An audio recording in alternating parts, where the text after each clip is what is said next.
Hey everybody, Lisa here, ready to share with you another of my favourite winter recipes. Now, this one is, we call it the Monday Morning Cooking Club Minestrone. It's a minestrone that I created years ago and have been making forever for my family and friends. It's a really good, hearty, delicious meal in a bowl soup that's perfect for winter.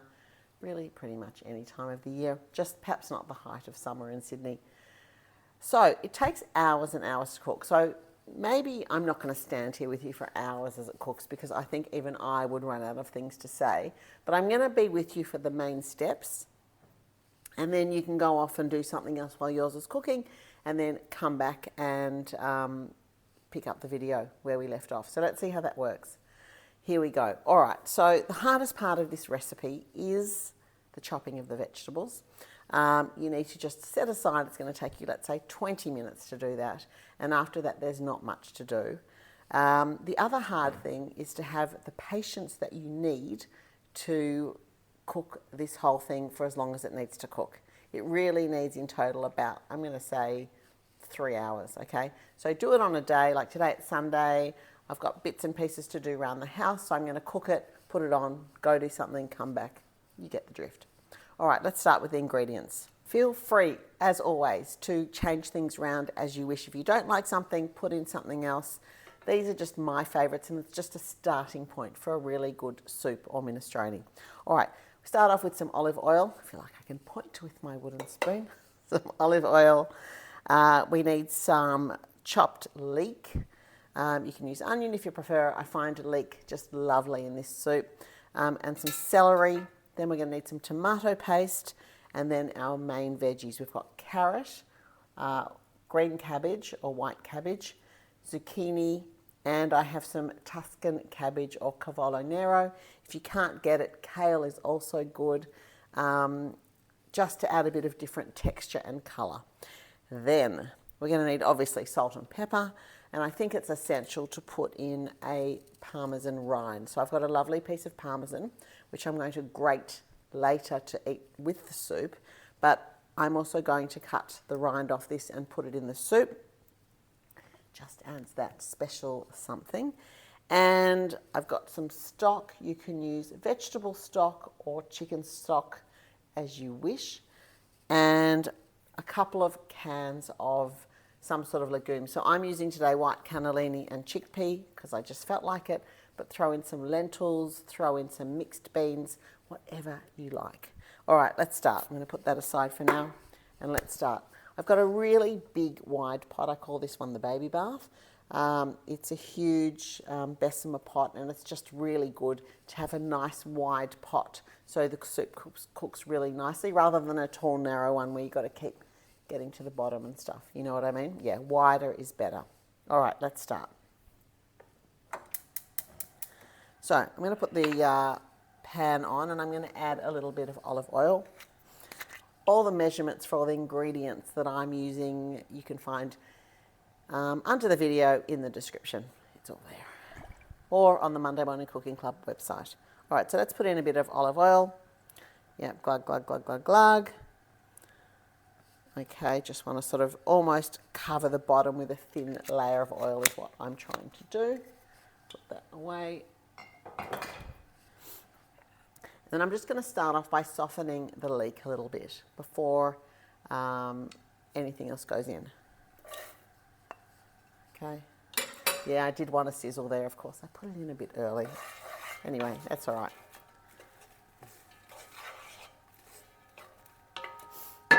I always love that sound of the sizzle. It feels like you're like, yes, I put it in at the right time. You know what I mean? Yeah. All right, so now we're going to wait for it to heat up, which I should have done really properly in the beginning.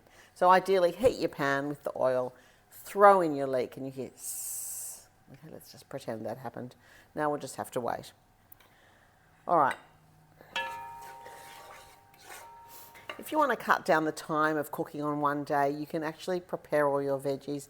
We did these yesterday and they've just been in the fridge in some containers, and then it's much less work today because the chopping is done. All right, now it's sizzling. Can you hear? Is that a great sound? Okay, so once that starts to sizzle and cook, I'm then going to throw in the celery, and I'm going to cook the celery and the leek together just for a couple of minutes to get it going before I add in the rest of the ingredients. Feeling impatient today, like I just want to put this in, but I'm going to try to wait. I feel like we need some stirring music. What do you think? Maybe I'll try to put that in the video. Don't know if I'm tech savvy enough to do that, but that might be nice. Some little stirring music. What song would we have for stirring or for sautéing? Maybe something French? No, it should be Italian, right? Because it's minestrone. I am making a giant pot of minestrone, just so you know, and my plan is to package it up and give it to my kids for the coming week. Because we're not going to eat all of this. We'll probably eat, a quarter of it. It's just as easy to make a giant batch as it is a small one, really. And it does freeze reasonably well. It's not perfect because the vegetables, once they're frozen, they do get a bit soggy, but they're pretty mushy anyway by the time you finish cooking. So I'm sort of okay with freezing it. Just make sure you label it. Those of you who know me know that I always say, don't forget to label what's in the freezer. I still do it. I make a piece of pastry. I've got some leftovers. I wrap it up. I think, yeah, I'll remember what that is, and I'll put it in some Glad wrap, and then I'll come back 3 months later and I'll look at this pastry and I'm like, no idea at all. And what do? You've got to chuck it out. So label, label, label. All right, so this is starting to really sizzle. I'm going to throw in the celery now. You're going to season now, okay? So it needs, a good, I'm going to say at least a teaspoon of salt for starters. So some lovely salt in from, Olsen, big fan.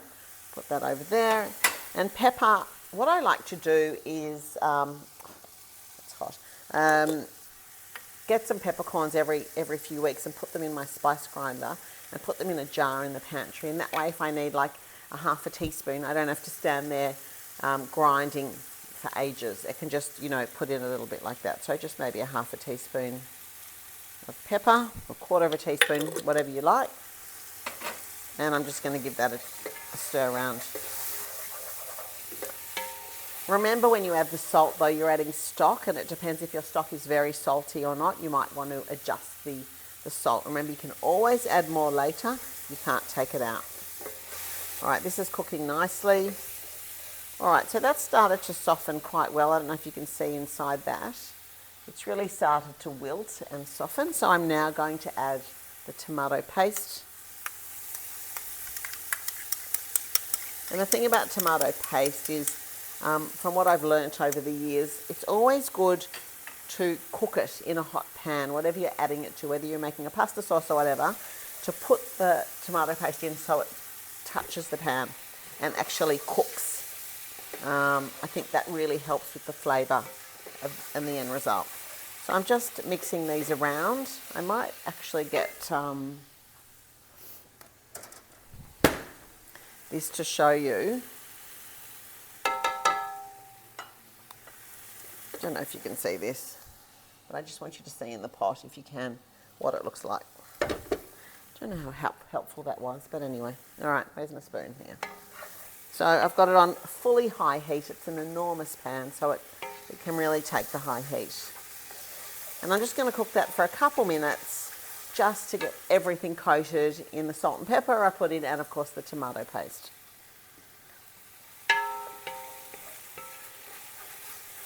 I love cooking like this, a little bit at a time, layering this dish, starting off with all these raw ingredients and putting them together, and the time and heat create something so different from the beginning stage, and I just love that miracle of cooking.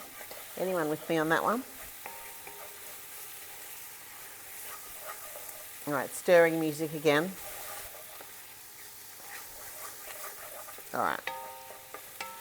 Now, have I got everything? Let's get the parmesan rind ready. So I've just got a lovely piece of aged parmesan, which is really delicious, and I have been nibbling at the edges of it. Yum. How can you not do that? It's really good. So I'm going to just cut off the rind.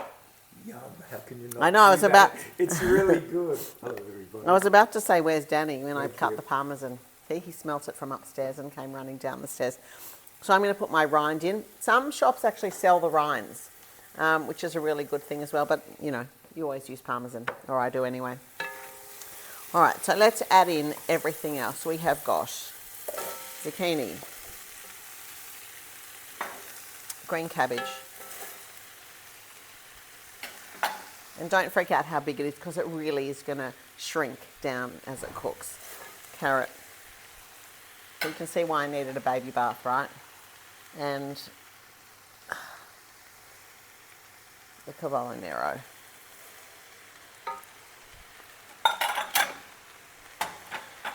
Okay, this is really going to require 2 implements. Just toss it. So at the moment we've just got a big giant pot of raw vegetables with the leek, celery and tomato paste and seasoning at the bottom. I'm just trying to mix it so that it all comes together. Sorry, we don't want that in it. All right.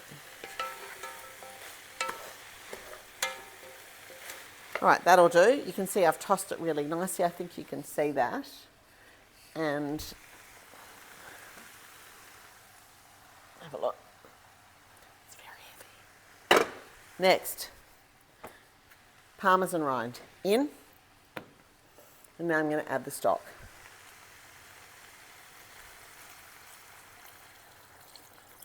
And it's quite possible, I'm using chicken stock because I love the flavour. And as I said, vegetable stock is also perfectly fine. Okay, so I've put in all the, that's 2 litres. You sort of got to find that right balance in the liquid to the vegetables. And it looks like I don't quite have enough, but I'm going to cook it now with the lid on. And the liquids, a lot of liquid is going to come out of the vegetables. So I'm just going to turn the heat up, and as soon as it starts to come to a simmer, I'm going to put the lid on, and then I'm going to cook it. And I'm going to go away, and I'm going to come back in 90 minutes. And in 90 minutes, and I'm going to come visit it from time to time. Lid off, give it a stir, lid on again. Make sure the temperature's right, because you don't want it to catch on the bottom. And then I'm going to add the legumes. See, it doesn't look like there's quite enough liquid there, but let's not add any more for the moment. And let's see how we go. I'll check it in about half an hour. I might bring you back in half an hour. We'll have a look at it. Let's just wait for it to come to the boil first. I'm going to fill this up with some water while we're waiting. You know, a watched pot never boils, right? So I'm silly to stand here and watch it because it's not going to boil. We all know that. So I'm going to look away as I stand here watching. We need some watching music. All right, I'm going to put the lid on because I'm impatient. And this is one of those pots where you can let the steam out or keep the steam in. And we want to keep the steam in for the moment because we're trying to get more liquid from the vegetables to make it very soupy.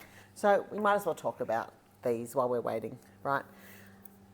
These are great for soup. They're easy, you don't have to soak them overnight. It's really quick and easy to use, but I always like to really drain them and rinse them under cold running water for a few minutes to really get all that slimy stuff off, which I don't love. And then pop them in the soup. And to me, they need at least an hour cooking in the soup. Even though they're cooked, they need to sit in that beautiful liquid in there and soak it all up. So I'm going to do that now while we're waiting for that to come to the boil.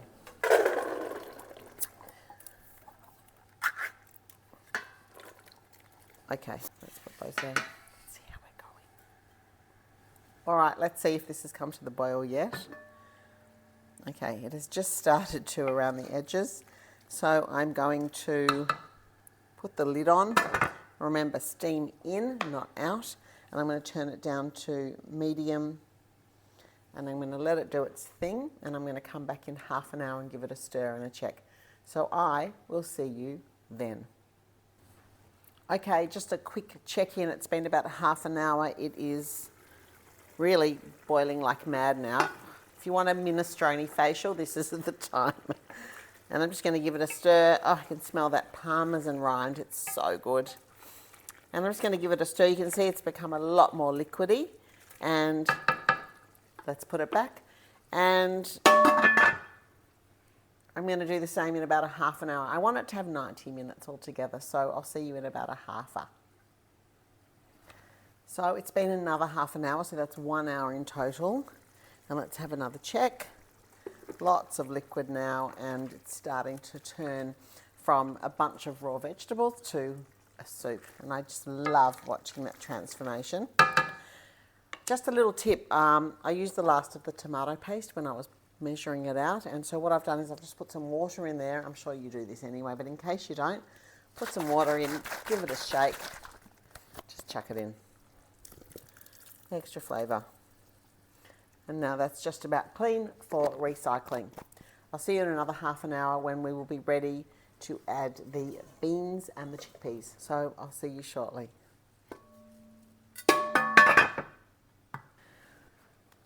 Okay, it's been about another half an hour, so that's 90 minutes all up. And it's really becoming a soup. It smells really good. So now I'm going to add my rinsed and drained cannellinis and chickpeas. Just chuck them in. Give that a stir for the moment, and I'll see you in another hour.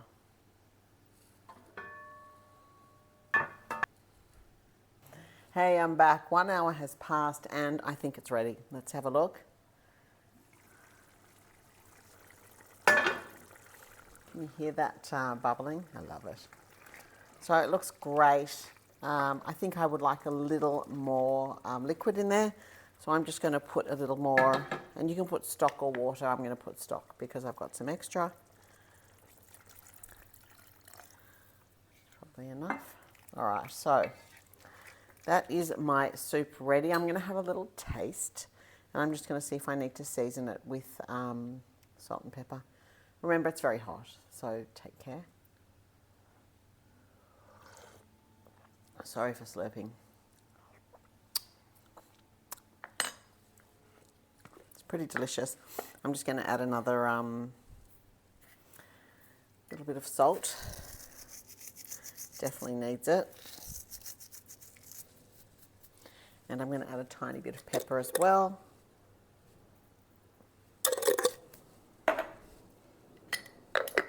All right, let's give that a stir through.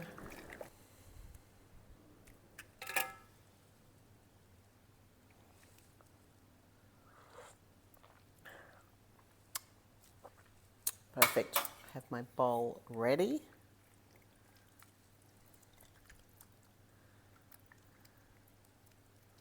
You can see it's just chock full of vegetables, which I absolutely love. A little bit of that parmesan that I grated earlier.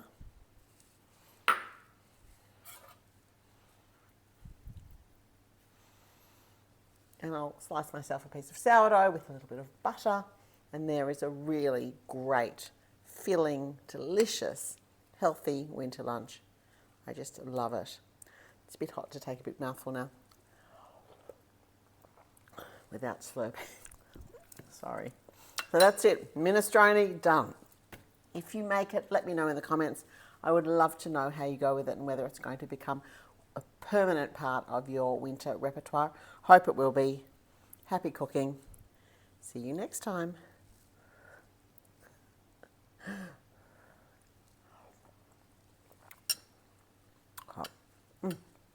So good though.